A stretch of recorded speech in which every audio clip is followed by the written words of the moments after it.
Hello everyone, my name is Akanksha and welcome to my YouTube channel, NeuroChat with AG. On this channel, I plan to cover topics that are closest to my heart and support the neurodiverse community.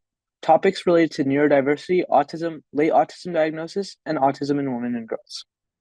I will interview thought leaders, esteemed researchers, scientists, professors, doctors, and psychologists and seek their views and updates on their latest work and research. I will also chat with parents of neurodiverse kids and adults and talk about experiences of neurodiverse individuals. Lastly, keeping inclusivity as a topmost priority. We might also discuss controversial disparate views for a collective understanding of issues and respect for diverse views. All the views and topics discussed are for informational purposes only. If you are interested in watching more quality content on this topic, please hit the subscribe button. Don't forget to press the bell icon to be notified whenever a new video is uploaded. Please also share the channel with your friends, family, and social media platforms. Thank you. Dr. Eric Endlich is the founder of Top College Consultants. He helps neurodivergent students, including those with ADHD, autism, dyslexia, and mental health challenges, successfully navigate the college admissions process and find the ideal universities for their interests and needs. Dr. Endlich empowers students to highlight their strengths and create authentic applications that reflect their potential. He's also a licensed psychologist, professional writer, and national presenter and neurodivergent parent. He's a professional member of the Independent Educational Consultants Association, IECA, and has served on their Learning Differences/Neurodiversity Committee and Diversity/Equity/Inclusion Committee. In 2020, IECA honored Dr. Endlich's contributions with the Making a Difference Award.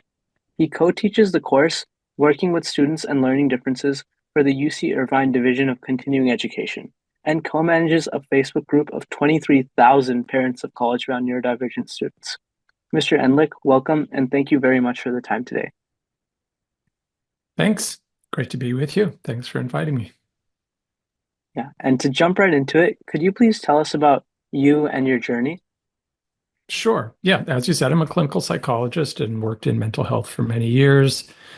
I'm a parent of neurodivergent kids and now young adults. And so I was in the autism world, neurodiversity world for quite some time, starting to specialize in neurodivergent clients. And then I discovered educational consulting and really fell in love with it. I'd always liked working with students, with teens, and that period of time where students are transitioning from high school to college. As you know, it's an exciting time, it's a challenging time, and it's a great time to be involved in their lives. So I made that switch, and now I specialize in helping neurodivergent students apply to college. You've been a strong advocate for neurodiversity in higher education. So, what changes or improvements would you like to see in the education system? Yeah, well, there's always room for improvement in every system. I think in higher education, I'd like to see more, I'd like to see neurodiversity sort of brought into the fold of diversity. So sometimes colleges define diversity a little bit more narrowly, and diversity of abilities, diversity of neurotypes is one type of diversity that I'd like to see included. And for colleges to provide all the support that students need so that a wider variety of students can succeed. Certainly, colleges are already doing that to varying degrees, but again, I think there's always room for improvement. And to kind of get the word out to students and families that if they want to go to college and if they're capable, that there's a place for them. What do you think the most critical factors are for neurodivergent students to succeed in higher education beyond academic achievement? Yeah, so there's a real important distinction to be made there for students who are doing well in high school, who are academically capable, who are taking challenging courses. Many of them are, in fact, going to be college capable, that is, capable of handling the rigor of college curriculum. But that doesn't mean that they're necessarily college ready because when you move away from home, if we're talking about, residential living in a residence hall, living away from your family. There's a whole bunch of other pieces that go into being successful in college. Now, of course, you can continue living at home and attend a nearby college, such as a community college. That's always an option as well. But for students who are going to move away, they need to have a certain level of independence, self-advocacy, need to be able to often live with a roommate, self-advocate with professors, do their own laundry, remember to go to bed on time, remember to get their assignments done. There's a whole bunch of other pieces besides just being able to handle the schoolwork that goes into being successful. So we really look closely at that when we're working with families as to whether kids are college ready, whether they need a gap year, whether they need to work on certain skills in high school to be successful in college, and so on. What do you think, like, I guess the biggest worries are like, I'm sure like, with parents, there's a lot of stress to kind of like, I guess sending their kids out to college. So do you think there's a difference in like terms of what parents are worried about with their kids going to college and what the neurodivergent teens themselves are worried about with college? Absolutely. Yeah. And I interact with parents as well as students. So I do hear about these worries quite a bit. And as you mentioned, I co-manage a Facebook group. So I hear them in the Facebook group too. There's all the usual worries, of course. Am I going to get into college? That's, are Hmm. my grades good enough? Are my extracurriculars good enough? That sort of thing. So that comes up just like it does for many other students. I think for students, there's often the additional worry, and sometimes with their parents, of am I going to make friends? Am I going to fit in? Uh, Kids who've been bullied or teased or somehow marginalized prior to college, feeling like, I hope this doesn't happen to me again. I hope that in college it's a different story and I really do fit in or make friends or find my people, as some like to say. So there's that piece of it. I think for parents, again, to some extent, that may be true for neurotypical students as well. Parents are worrying, is my kid gonna, get up in the morning, go to class? Is my kid going to certainly make friends? Are they going to get involved in drugs? Are they going to be able to keep up? So there's the usual kinds of worries, but there's also typically organizational worries. Will they be able to make deadlines? Will they remember to turn in their assignments? Will they remember to shower? Kind of basic life skills as well as academic pieces. How did you end up starting Top College Consultants, and where did you see that need for a consultancy focused explicitly on neurodivergent students? Yeah, well, I, as I said, I fell in love with educational consulting. Always liked working with students, and I could see there weren't a lot of people focusing on this population. A lot of people just sort of doing conventional college counseling with a broader population. But having been a special needs parent myself, being neurodivergent myself, I really could see that there's additional things that one needs to think about to make sure that these kids are successful. And I want to help students who might otherwise struggle. I want to help students who need that extra assistance to get the applications done, to find the right colleges, to be ready for college. Students who maybe without that extra help would not have a successful experience. Because there's plenty of kids out there who hire consultants who might be okay even if they didn't hire a consultant and they, you know, might get into college anyways and go off and have a perfectly good experience. But some of the students we work with really need that extra help to identify the colleges that are going to be a good match, provide the support they need, maybe find a gap year program to help them build skills and a bunch of other pieces too, like finding tutors and executive function coaches and other resources. What do you think the most significant challenges that neurodivergent students face during the college admissions process is, and how can they and how do they overcome them? Yeah, well, one piece of it is building the college list, and of course, we help with all these pieces. So we that's going back to your question. That's why we exist to help students be successful during this challenging process. And by the way, students as a whole, high school students across the country, report applying to college as the number one academic challenge in high school.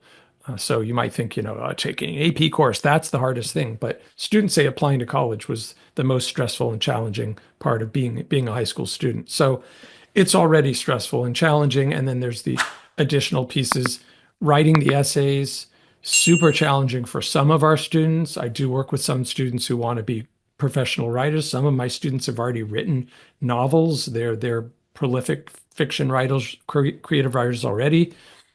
But then there's a lot of students, particularly the ones who want to go into STEM fields, who really don't like writing, really steer clear of it. really struggle with it.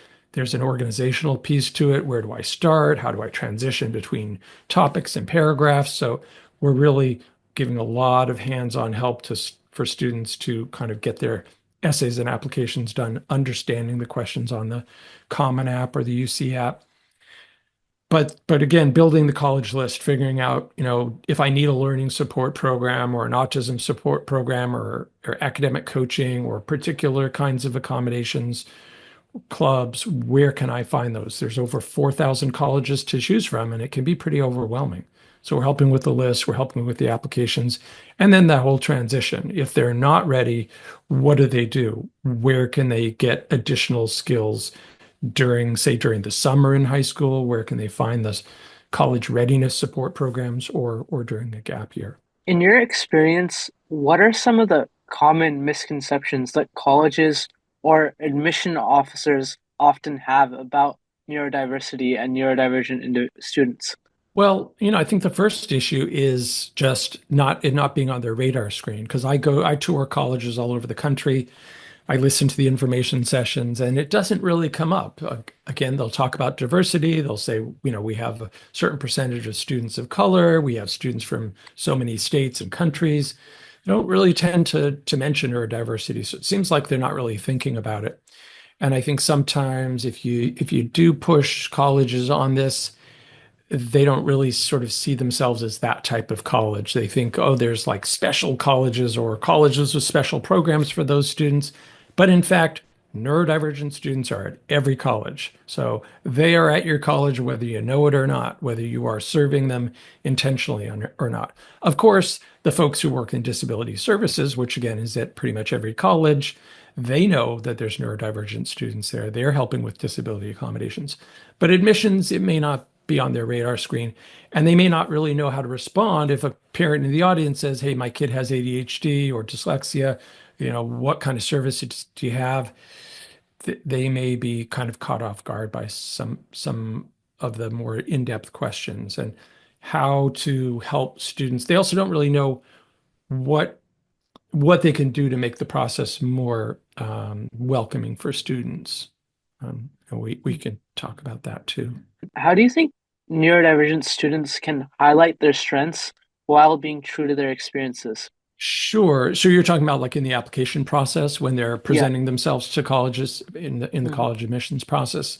So, I've done whole presentations just on this topic of disclosure. Do you disclose that you have a diagnosis or a disability if you think of yourself as having a disability or your neurodivergence?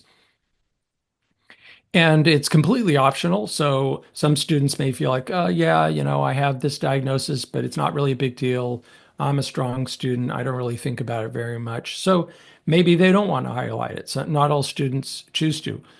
But for some students, it's a key part of their identity. Just like for some students, their gender, their race, their ethnic background, geographic, economic background is a key part of their experience. For some students, their neurodivergence is a core part of their identity that they want to share. And if the question college is asking is, who are you? What's special and unique about you? Which is kind of what the essay is designed to draw out, then some students feel like I'm going to talk about that in my essay. I'm going to write about growing up autistic or dyslexic and how that shaped my interaction with the real world, my social experiences, my academic experiences.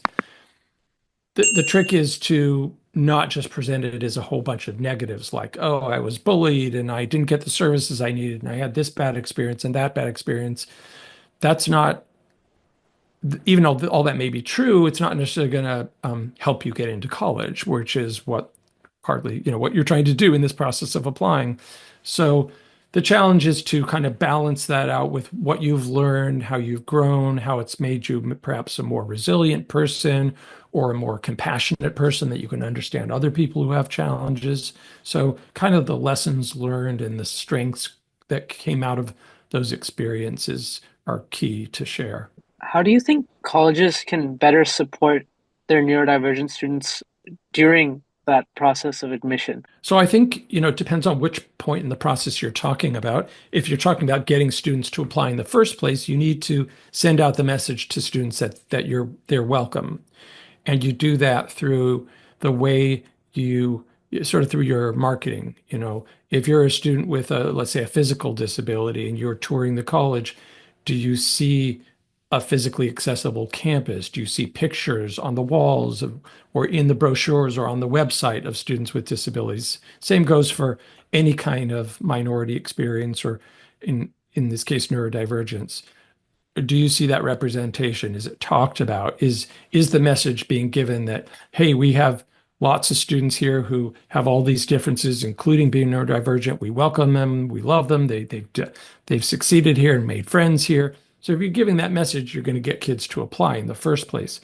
Then, of course, you want to provide whatever support they need in the application process. Don't put up sort of barriers that turn them off.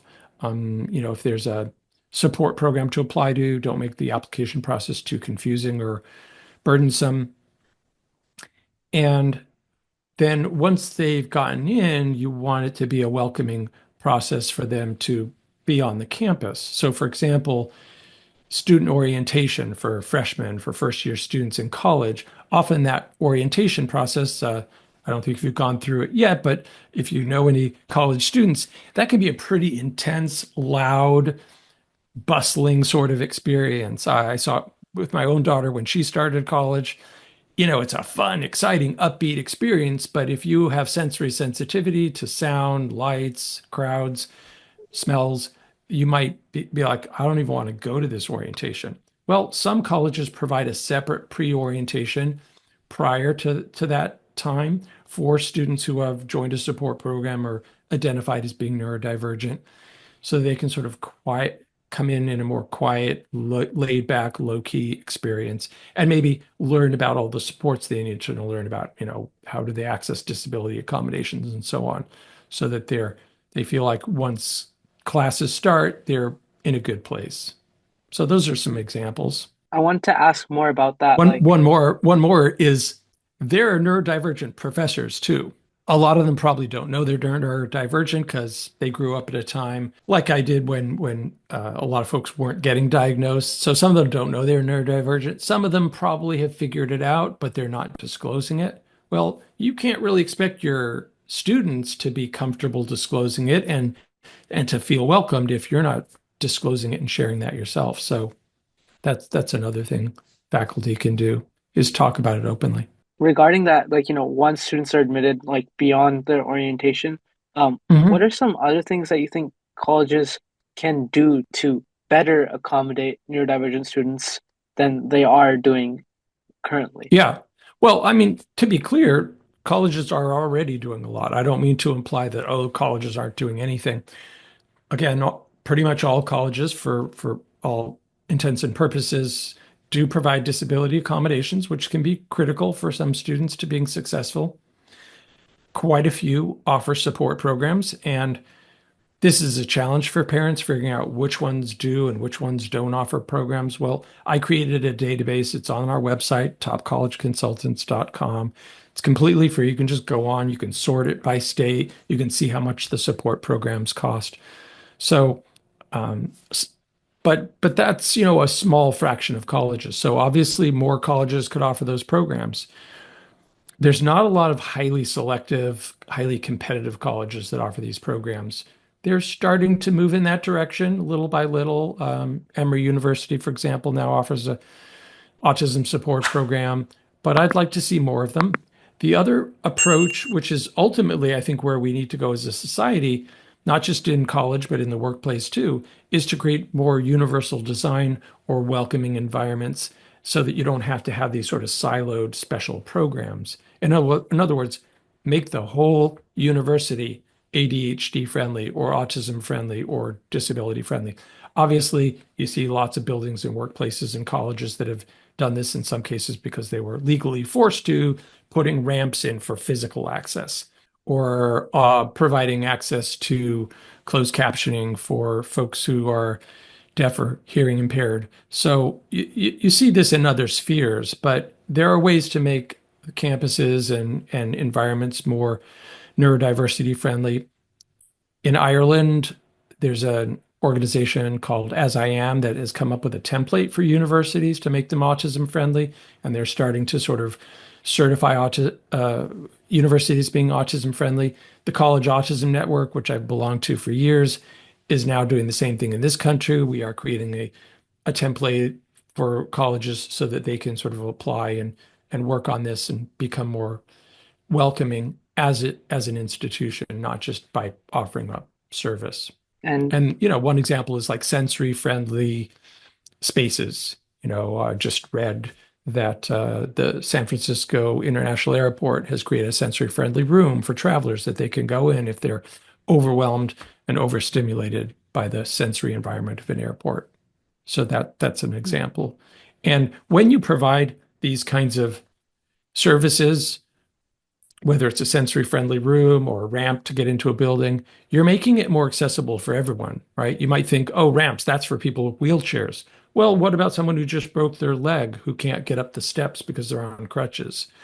You know, by providing different ways for people to access spaces, whether it's physically accessing them or cognitively or otherwise accessing them, you're making it more accessible for everyone. When you put, I like to watch movies with captions. I can hear the actors, but I just prefer it that way, and I find it easier to retain information that way. another thing I want to ask you is, could you share a success story where a neurodivergent student you worked with overcame significant obstacles in their admissions journey? Every day, all the time. This happens, every year. Loads of students are battling challenges to get through admissions. So one of my students this year, for example, as I said, a lot of our students struggle with writing. She was kind of overwhelmed, really anxious about the process. I don't know what to write. I don't know what to say next. I don't know how to start this paragraph.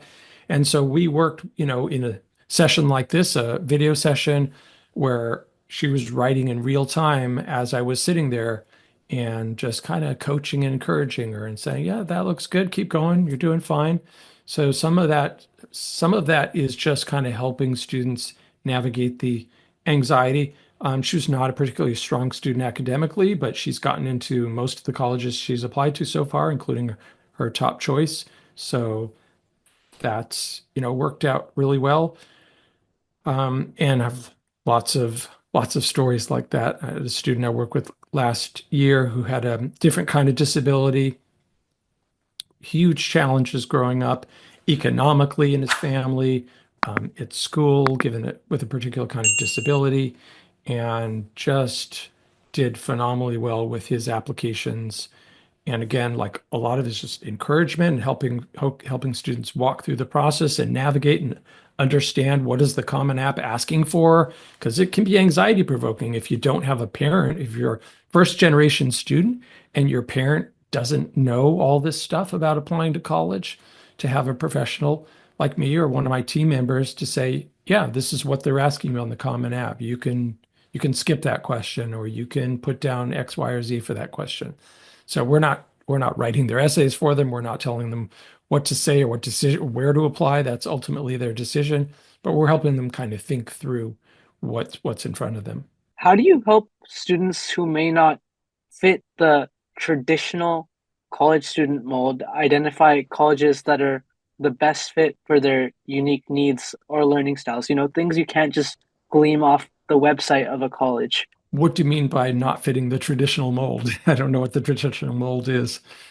I think, I guess what I'm trying to say there is like, who may, not like learning, for example, in like, um, tiny classes, which a lot of colleges have. So like, knowing things like that, or like, being in classes where there are like a lot of people or a lot of talking, where they can, maybe not go to class if they're feeling uncomfortable there, right? Like, so I think what I'm trying to say there is like, in a college student, you're expected to maybe go to all the lectures. You're expected to, do all your homework in a certain way, like in a certain time frame. You're expected to like, go with your friends and get lunch. Just like that. They're like, I guess some things that you would, I guess, generally expect of a college student or like expect that someone at a college does. But, for some people, that's not, what they want to do, or what they're comfortable doing. So, um, yeah. Yeah, well, first of all, there's lots of options out there, including not going to college at all. So just because that's what we do is helping kids on the road to college doesn't mean we think everybody we recognize not everybody wants to go to college or needs to go to college. You can go into the military, you can get a job, you can start your own business, you can go into the Peace Corps, there you can get a certificate to get trained, you can go to a trade school. There's so many different pathways in life to having a successful career in adulthood in addition to going to college. But for those who want to go to college, there's different types of colleges, and you can go part-time. As I said, you can live at home and go to community college if you don't want to have the dorm experience. And part of this kind of comes down to building the college list very carefully and thoughtfully. And when we're creating a list that, folks can access online on a certain platform, they can see on the list what is the average class size for this particular college? How big is the college? What's the acceptance rate? So there's a lot of information when I put a college onto the list and say, hey, given what I've learned about you so far, I think you might enjoy, I think you want to check out this college. They can see some facts right off the bat before they visit it. Of course, visiting, if you can visit in person, and that's not always practical for various reasons, that's super helpful to get a sense of whether it's a good fit. And even if students can't visit all the colleges they're considering because they're maybe scattered around the country, they should at least visit some local colleges to get a sense of what they are looking for, what their priorities are. So if you go to big, small, urban, suburban, public, private colleges nearby, you can get a sense of what does a small college feel like? Does it feel too small? Does it feel like the right size? So a lot of it is kind of an iterative or dialogue process where they're saying, I went to this college, you suggested it, and I really liked it. I liked the fact that it had this or that, it had this club that was really cool. I liked the dining hall, whatever it is they liked. Then we kind of use that to continue refining the list. Or if they don't like certain things, I like this part, but there was other, it was too far from the city and it felt little isolated. So I think I want a college that's a little bit more in the thick of things. So we are constantly kind of refining the list. But again, with the neurodivergent students, a big part of it is finding the support they need. So if we figure out up front, they need strong support for executive function, they need strong support for socializing and making friends, then we're looking for colleges that have the programs that provide that kind of support. Like, let's say if the student's autistic and they're looking for an autism support program that has social events or social skills workshops, for example. Is there any additional advice you have for students or parents who are just starting the college application process? How can they advocate or find, I guess, colleges that satisfy their needs? Yeah, well, again, I understand not everybody wants to or can afford to hire a consultant. So we make information available free. There's webinars and podcasts and blog posts on our website, Top College Consultants, and you can see that database of what I call neurodiversity friendly colleges, and you can scroll through it and say, you know, does this program include students with my kid's diagnosis? How much does the support program cost? Click on the link and see a description of the program. So we try to make it as easy as possible for families. I think as far as, advice, number one, it's going to be okay. If you build a balanced list, if you build a list that's not too top heavy with colleges that are super hard to get into, you'll get in. Colleges need to fill their seats. They need the revenue. So they are looking for students every year. That's why they're advertising and going around traveling to high schools, meeting with students. They want you to apply. So you can get in. You can find a college that provides the support you need. Maybe it's not the first one you knew of. Maybe it's a college you never heard of, but the support is out there. And there's also no deadline. So you don't have to go right from high school. You can take a gap year and mature and build skills for another year, or you can go 5 or 10 years from now. So you can go to college at any point. Don't feel like, well, it's now or never. And, I don't really feel ready, but I guess I have to go. you can do something else first. And you mentioned And advocating. mhm, Self-advocating is a super important skill. So students need to build that skill before they start college because their parents aren't coming with them to college. They they are going to need to talk to professors and staff without their parents in the room. In high school, parents are sort of on the front lines. And again, as a parent, I've been there talking to teachers, emailing teachers, going to meetings with teachers.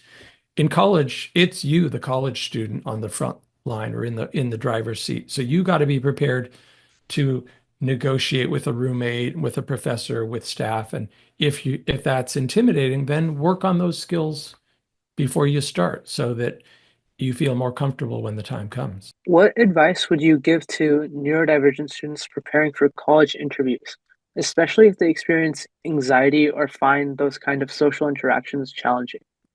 Yeah, I totally get that. I would have been incredibly anxious.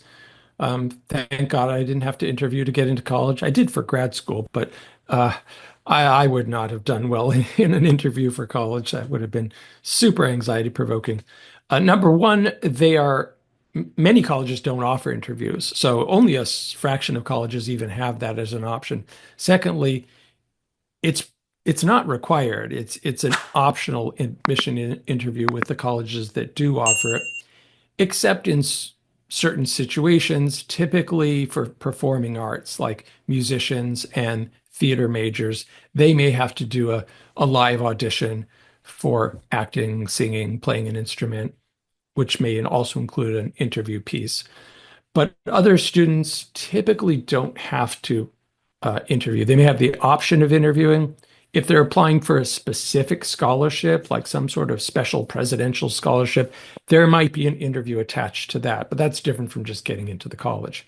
That being said, if you're offered an interview, it's a great two-way opportunity to learn about the college and to have the college learn about you. It isn't just to go there and impress the admissions rep or the alumnus on how great you are and why they should take you. It's also a chance for you to ask questions about the college. So I think it's great when students can take advantage of them. We, of course, help students prepare for that. So we do mock interviews. We talk about the kinds of questions they're probably going to be asked. We coach them in being ready to ask questions because the interviewer is probably going to say, "Hey, what questions do you have for me? What can I tell you?" And if the high school student's like, gee, I don't know, I don't have any questions, that's that's not a great use of the time. So we help prepare them for those, and including helping them deal with any anxiety they may have. Typically, those interviews are not a huge part of the admissions. They don't carry a tremendous weight compared to something like the transcript. So students don't need to worry that like, oh, if I, slip up or can't answer a certain question, I'm not going to get into this college. It's probably not going to be the be all and end all. It may be a little more important for some colleges, but typically it's just one piece in the whole puzzle. Is there a message you'd like to convey to educators, administrators, and families regarding neurodivergent students and their educational experiences? Yeah, neurodivergent students have a lot to offer. As I said before, there's a lot of neurodivergent professors out there. If you think about what it takes to pick a very small, narrow subject and study it for your whole career, which is what many professors do, study one author, one slice of history, one particular organism for your whole career, that takes a certain kind of mind. And many neurodivergent people like me hyper focus and we're really good at locking onto something and doing a deep dive. So we have a lot to offer the world, and the more you can make it welcoming for us, the better. And for families, I want them to know again, there are colleges that support you. When I talk to families, sometimes they're surprised. I didn't know there was autism support programs in college. I didn't know you could get disability accommodations in college. You can actually often get more accommodations than you could in high school because colleges typically have more resources than high schools do. So they may have special assistive technology that your high school didn't even own.